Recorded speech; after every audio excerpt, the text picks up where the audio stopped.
ito yung gown na pinagawa para sa'yo ng mama mo. O, ayan yung swerteng gown niya na yellow. O, pinasira niya para may gamitin ka sa school performance mo. Tita, ano pong gagamitin ni Mama? Oh, etong gown na gawa sa dyaryo.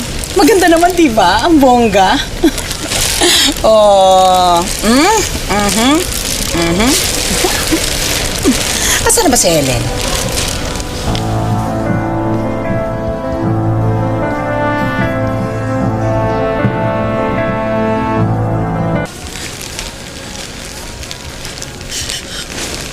Helen? Anong ginagawa mo dito? Ha? Kanina pa kita hinahanap.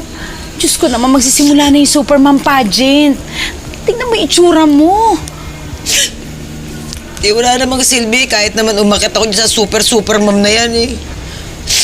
Kahit naman purihin ako, palakpakan ako ng mga tao dyan. Bali wala naman. Kung sariling anak ko galit sa akin. Deserve ko naman yun eh. Hindi ko sila mabigyan ng magandang buhay, ng masayang pamilya. Ate, hindi ako Supermom. Ang Supermom hindi napapagod. Hindi sumusuko, hindi nauubos. Ate, ako, ubos na ako. Ubos na ako, ate. Ayoko na.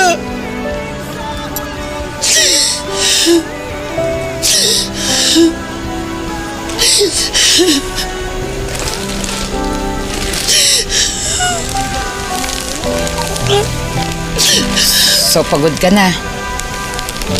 Oo. Mayaman ka na ba? Hindi. Meron ka na bang pambayad ng utang mo? Pambili ng gamot ni Sandre? Pambaon ni Sa? Actually, retouch na lang to, ate. Lipstick na lang, palong-palo na to. Diba? Ayan ang sinasabi ko. Bilis, takbo!